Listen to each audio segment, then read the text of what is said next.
এখানে অনেক বড় একটা গর্ত, একটু খেয়াল না করলে গর্তের মধ্যে পড়ে যেতে হবে। এই যে এখানে অনেক বড় গর্ত, অনেক পানি দিয়ে যেতে হয়। শুধুমাত্র সবাই অনেক দূরে চলে গেছে, এখন শুধুমাত্র আমি আছি আর এই পাহাড় আর হচ্ছে পাখিদের আওয়াজ, আর কোনো সাউন্ড নাই এখানে। একদম পাহাড়ের গহীনে নিরিবিলি জায়গা, খুবই ভয় লাগে, অনেক সুন্দর লাগতেছে, ভালো লাগতেছে।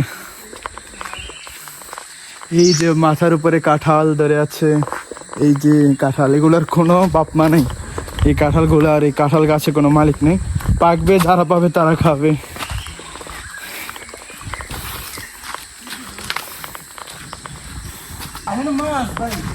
মাছ আছে? বানর কই?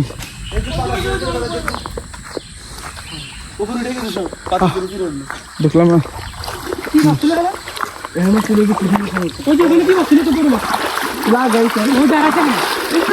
মাছ ধরবি নি? চল, যারা এখানে ক্যাম্পিং করবে তারা এই ছোট ছোট ট্রেলগুলা থেকে, ছোট ছোট খালগুলা থেকে মাছ, চিংড়ি মাছ, পুঁটি মাছ এগুলো ধরে ধরে রান্না করে খেতে পারবে।